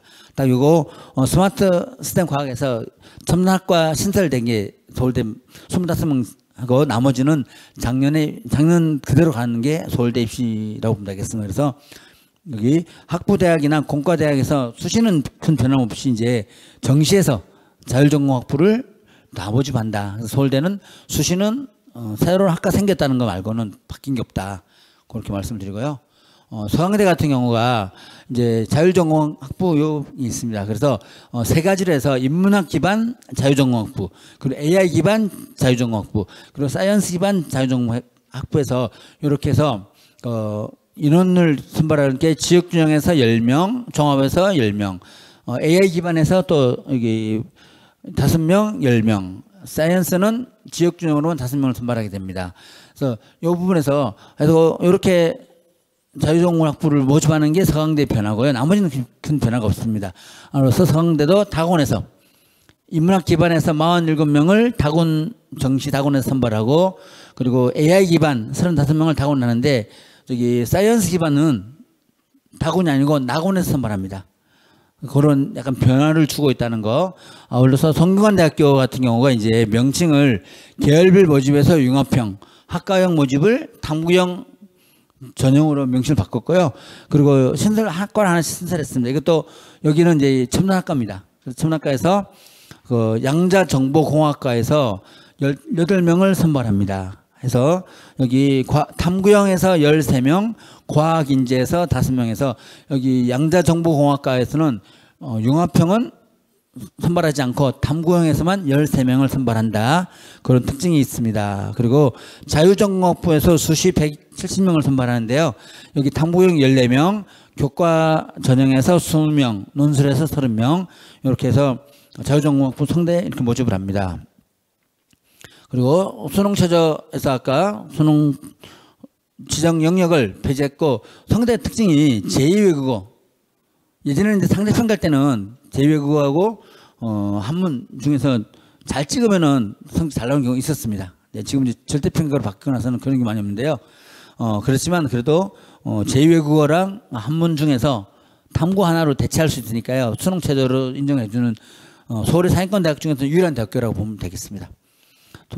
그리고 수능 이후에 또 면접을 포함을 해서 올해 지원자에 미친 영향이 수능 이후에 보게 되니까 좀 더 영향을 주지 않을까 그런 생각해 봅니다.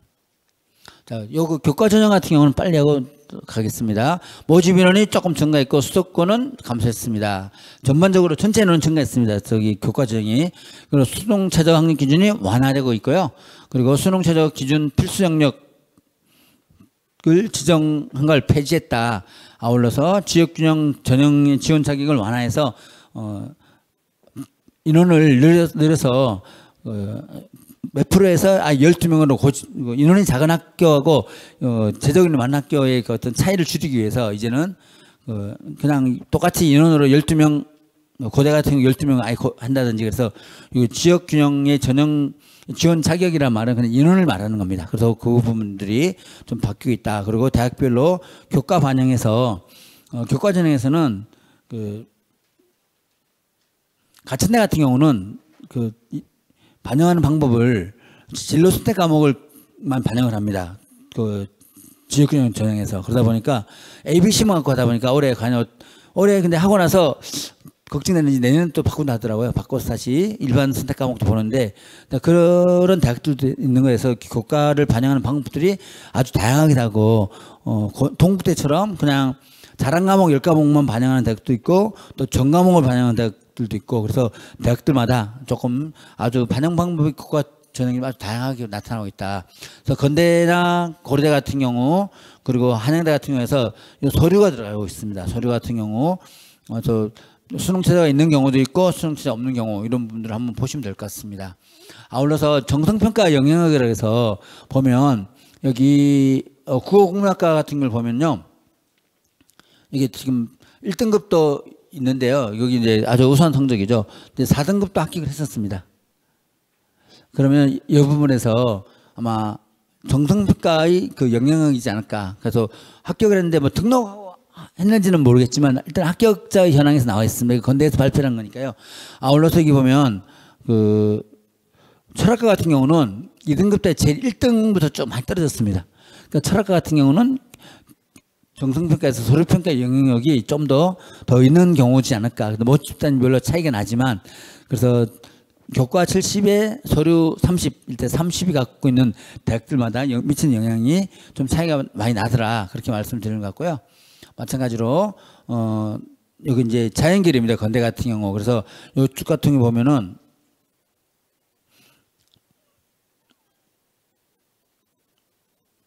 여기 산림조경학과 같은 경우도 여기 성적이 우수한 성적도 있지만 요 중간쯤에 여기 합격자보다 성적이 아주 좋은 친구들도 많이 떨어졌습니다. 이런 부분에서 우리 영어 교육과 같은 경우는 오히려 1등하고 이런 친구들이 떨어지고 그 중간쯤 학생들이 합격을 한 부분에서 건대에서의 그 교과 전형에서의 그 서류평가 영역은 상당히 있는 편이다. 그렇게 한번 판단할 수 있는 것 같습니다. 전형 방법 분류는 학생 배구를 한다든지 면접을 본다든지 아울러서 서류 같이 보는 그런 대학들도 있습니다. 교과 전형에서. 그리고 국영수 문과는 사, 이과는 과 해서 하는 경우도 있고 아예 그냥 국영수 사과 많은 대학들이 이렇게 해서 건국대부터 있고 전 과목을 반영하는 대학들도 있습니다. 그래서 이 부분은 그래서 상위 10과목만 반영하는 대학들도 있습니다. 동국대 같은 특징이 있고요. 자, 그래서 상위권으로 갈수록 전 과목을 반영하고요. 그리고 중하위권으로 갈수록 인문은 국영수 자연은 국영수 가로 반영하는 큰 흐름을 보이고 있다. 그렇게 보면 되겠습니다.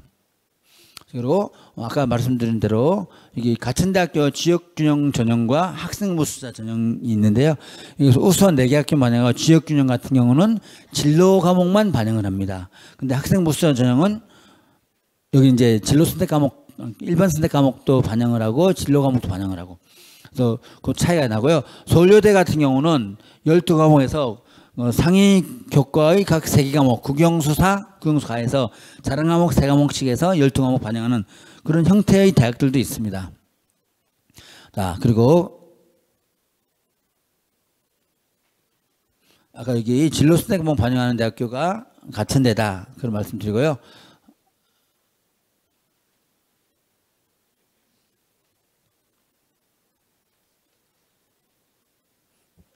가천대를 말씀드렸습니다. 그래서 이 부분에서 지역균형 전형에서 1단계 7교수 뽑고 2단계 면접. 그래서 가천대 같은 경우는 7교수 안에 들어가서 면접에 영향이 좀 있지 않을까. 그래서 가천대는 늘 이렇게 예상하지 못했던 전형을 운영하는 대학들입니다. 대학 중에 하나입니다. 그래서 가천대 같은 경우는 내년에 또 많이 바뀔 것 같습니다. 진로 선택 과목을 반영하는 대학들도 단순하게 점수를 부여해서 평가하는 대학들이 있고, 그리고 성취도별로 고대 같은 경우가 이제 1등급과 2등급에서 비율을 많으면 불리한 대학, 1등급이 너무 많으면 불리한 대학가 고대라고 보통 우리가 얘기를 하죠. 그래서 이런 대학들도 있고요. 아예 미반영하는 대학도 있습니다. 진로 과목 아예 반영 안 하고, 그래서 가톨 때부터 항공대까지 이런 대학들은 진로 과목 자체를 반영하지 않는 그런 부분들이 있습니다. 자, 이 부분은 그냥 참고해서 넘어가겠습니다.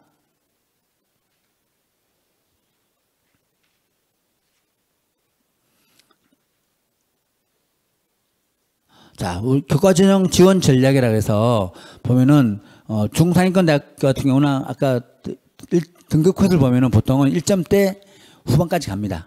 물론 중위권 대학으로 내려오면 좀 낮아지겠지만요. 대부분 1, 2등급 대까지 가야 되고요. 그리고 대부분 다 수능 최저가 있다. 아울러서 경쟁률이 교과는 떨어지고 있더라. 그렇지만 중복이 생기기 때문에 특히 올해 같은 경우는 자율 전공 선택제에 대해서 관심을 갖자.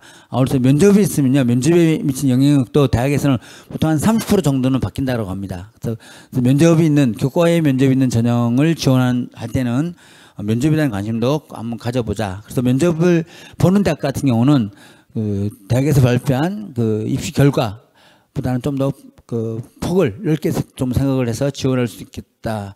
그리고 예측 가능성이 높다 해서 3년치 입시 결과를 반영을 할 필요가 있습니다. 참고할 필요가 있고요. 그리고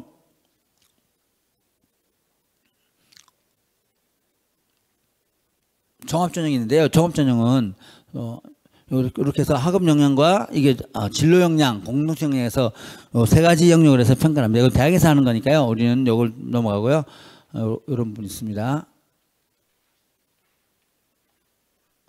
보는 그 인쇄물 좀 참고해 주시고요. 제가 드리고 싶은 말씀은 또 뒤에 있기 때문에. 자, 이 부분에서 동부학생부 종합전형 가이드에서 보면 이제 우리 보통은 창의적 체험활동이 있습니다. 그 창의적 체험활동을 항목별로 보아서 이게 자율활동 부분에서 학업 역량도 보기도 하고, 또 자율활동을 통해서 진로 역량을 보기도 하고 보게 되는데요. 여기서 이제 사례가 있습니다. 뭐냐면 이런 자율활동에서 우리 학생부를 볼 때 대학에서는 이렇게 평가한다. 그런 기준에서 지금 나눠드린 그 자료를 한번 보시면 되고요. 이 부분은 잘한 거니까 이렇게 평가를 했다. 그런 말을 썼습니다. 그래서 여기 지수함수와 로그함수의 도함수를 구하는 과정에서 알기 쉽게 설명했다. 이건 학교에서 하는 자율활동의 그 내용들입니다. 양은 많지 않지만 대학에서 볼 때는 학급 내 특색 활동을 통해서 기초 학업 역량을 키우기 위한 노력, 이게 수학적인 그런 부분들이 있었던 걸 평가를 했다는 내용들입니다. 그리고 그래서 학급 내 특색 활동을 통해서 학습의 주도성을 통해서 학업 역량을 봤다는 거죠. 자율활동을 통해서. 또한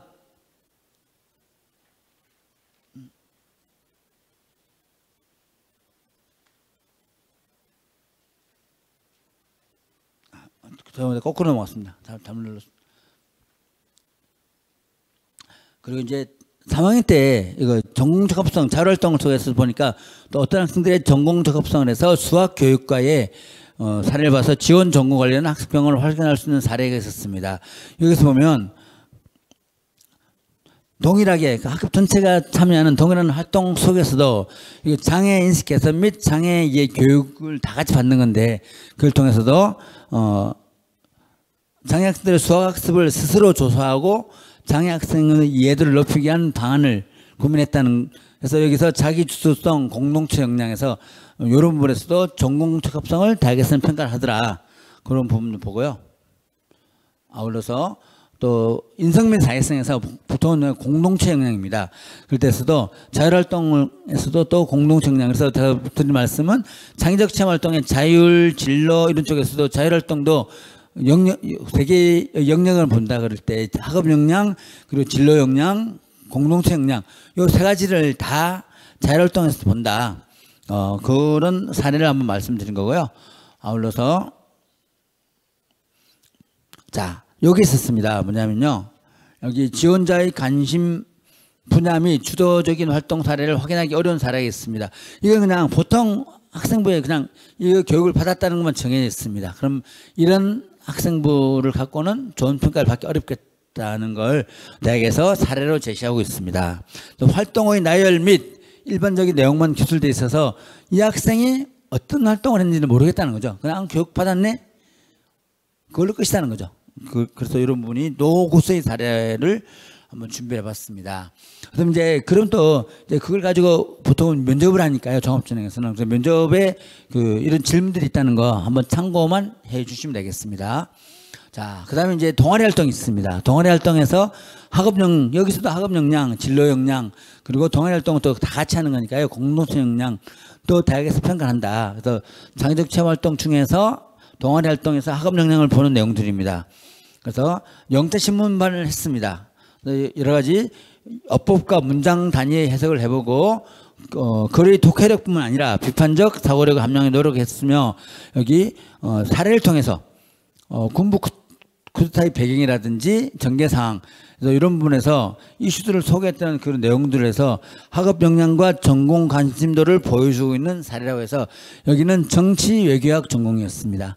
정치 외교를 하다 보니까 미얀마 사태를 통해서 이 학생이 거기 관심이 있음을 보여주고 있는데, 이걸 동아리 활동을 통해서 했다는 거죠. 그리고 또 중어중문학과도 마찬가지로 해서 인문학 탐구부를 통해서 중국의 소수민족의 발전을 위한 관광상품을 개발해서 발표를 했다. 이거 전공특합성 중어중문학과하고 딱 맞는 활동을 했다는 걸 보여주고 있습니다. 아울러서 아까 세 번째로 인성물 사회성. 동국 때는 이렇게 인성물 사회성을 공동체 역량으로 평가를 합니다. 그래서 부당을 도와서 후배들과 동아리 활동 함께 즐겁게 해서 이런 부분을 통해서는 사회성을 판단하는구나, 그렇게 보면 되고요. 자, 그 다음에 동아리 활동 속에서 보면 여기 있습니다. 여기 보면 앞에 영재신문 동아리를 보고 나서 이 친구가 영재신문 동아리를 했지만, 따져보면 뒤에는 영어에 관한 내용들에서 전공에 대한 내용들을 좀 파악이 어렵다는 거라서 대학에서는 좀 더 부족한 사례로 이야기를 하고 있는 것 같습니다. 그래서 영재신문 동아리인데 지원자의 영어 능력이나 영어에 대한 관심도를 알아보기 어렵게 구성이 되어 있어서 아쉽다라는 평가를 했습니다. 여러분들이 조립평가에서 대학에서 창의적 체험활동을 진로활동, 동아리활동, 그리고 자율활동을 통해서 판단할 수 있다는 걸 말씀을 해봤습니다. 그래서 예시문항에서 이런 내용을 종합전형에서 면접할 때 면접을 하더라. 그래서 이 부분은 동국대학교에서 발행한 학생부 종합전형 가이드를 참고하시면 되겠습니다. 자세히 잘 나와 있으니까요. 홈페이지 들어가면은 다운도 다 받을 수 있습니다. 그렇게 해서 여긴 제가 예시문을 갖고 온 거니까 좀 자세히 보시면 되겠습니다. 마찬가지로 이런 분들도 진로활동에서도 아까 세 가지다. 그래서 학업 역량, 그리고 전공적합성, 그리고 인성물 사회성, 이렇게 하는 거다, 이렇게 말씀을 드리고요. 민족들이 합니다. 그리고 봉사활동을 말씀드리고 잠깐 했는데요. 대학에서는 어쨌든 봉사활동을 안 보는 게 아니거든요. 외부 봉사활동만 안 가는 거고, 또 봉사활동 많이 하는 학생을 선발하지는 않습니다. 그렇지만 아까 말한 대로 요즘은 대학들이 공동체 역량 쪽으로 학생들 좀 많이 보려고 합니다. 그러다 보니까 그 공동체 역량을 볼 수 있는 게 아까 창의적 체험 활동도 있었지만, 또 간단하게 볼 수 있는 숫자로 된 이런 부분에서, 물론 시간이 많다고 중요한 건 아닙니다. 대학에서 본다는 건 자발성과 지속성에서, 여기 보면 또래 상담 활동이라든지 진로 진학 정보 도움 및, 이건 모든 학생 다 하는 게 아니거든요. 자, 그런 면에서 대학에서는 소리평가할 때, 교과 전형에서 또 소리평가를 할 때 보는 것 중 하나가, 물론 이런 항목 자체를 다 보는 건 아니지만 소리평가를 할 때는 창의적 체험 활동을 평가할 때도 있습니다. 그럴 때 여기서 봉사활동까지도 너무 등한시하면 안 되겠다. 이건 이제 물론 3학년 때 이제 더 이상 할 건 없지만 이런 부분들도 영향을 조금은 줄 수 있다. 물론 그게 결정적이진 않겠지만 그래서 졸업평가할 때는 창의적 체험활동 중에서 봉사활동도 나름대로는 유의미하게 평가를 한다. 그렇게 말씀을 드리보겠습니다.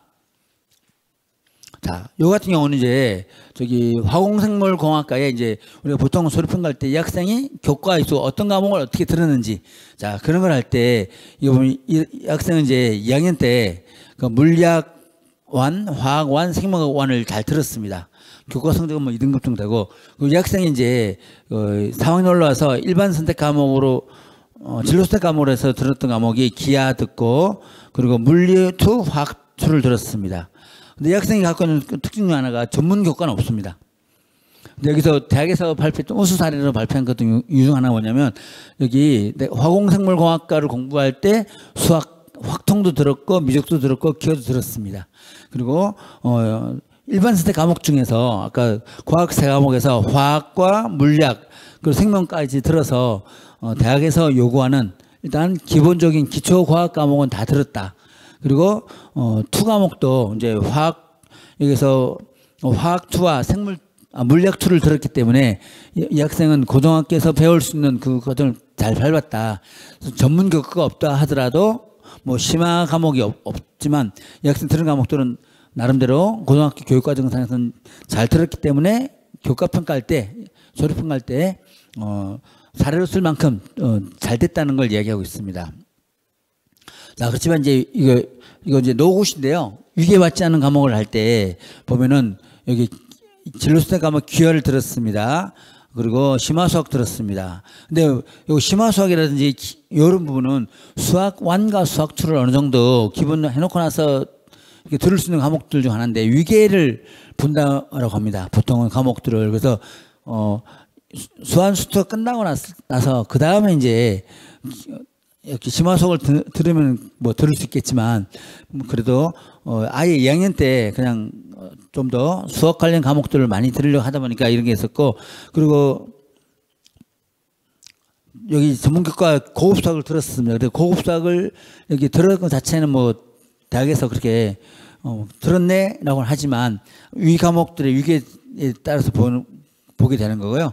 자, 그래서 이런 부분에서 대학에서 볼 때는 심화수학, 고급수학 이런 부분들이 대해서는 평가를 대학마다 좀 다르게 평가를 한다는 거 그 말씀을 좀 드리고 싶습니다. 자, 세특 이런 부분이 있습니다. 이건 한번 참고를 삼아 주시면 되겠습니다. 자, 수능 최저 여기 수능 최저 학력 기준을 적용하는 대학들도 많이 있습니다. 그래서 종합전형 원래 없었는데 지금 이제 수능 최저를 한양대부터 해서 이게 서울대, 고대, 서울대, 지균 이거 연대, 유아여대, 홍익대. 그래서 아까 말씀드렸던 그 한양대 같은 경우는 논술전형에서 인터칼리지 학부는 수능 최저를 적용을 한다.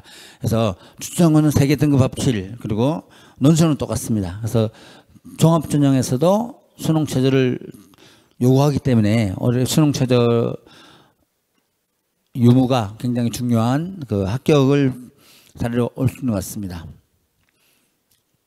아까 이게 종합전형과 무전형에서 종합전형에서 요건 이제 드릴 말씀을 하는 건데요. 아까 말씀드린 대로 진로 역량이라든지 이런 부분을 판단할 때 종합전형에서는 그런 무전공을 선발을 좀 덜하지 않을까 했었는데 요건 이제 동국대학 입학전형에서 나와 있었습니다. 그래서 모집 단위의 광역화를 하고 있지만 무전공 대비를 하여 고교생활에서 어떠한 진로 탐색이 필요 없다는 뜻이 아닙니다. 내가 2학년 때까지 아니 3학년까지 열심히 내가 어떤 특정한 학과를 위해서 전공을 위해서 준비를 했습니다. 그러면 무전공학과에 지원한다 하더라도 대학에서는 이 학생이 이런 선택을 준비했을 때는 이렇게 열심히 하네 라고 판단하기 때문에 무전공이라고 해서 종합전형에 불리하다. 그러니까 종합전형으로는 생각하지 않고 그냥 일반 학과만 넣겠다라고 생각할 필요 없다는 겁니다. 그래서 동국대 얘기가 다른 대부분의 많은 대학들이 비슷하게 이야기를 하고 있습니다. 그래서 특정 전공에 대한 관심은 아니지만 주도적인 진로 탐색은 지속적으로 이루어져야 한다라고 얘기를 하더라고요.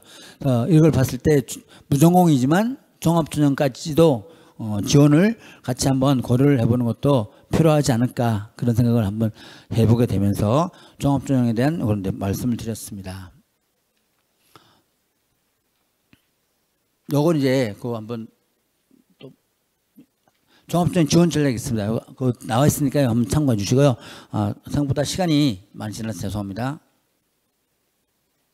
논술 전형은 그 바뀐 게 없기 때문에 그 나와 있는 그 참조해 주시면 감사하겠습니다.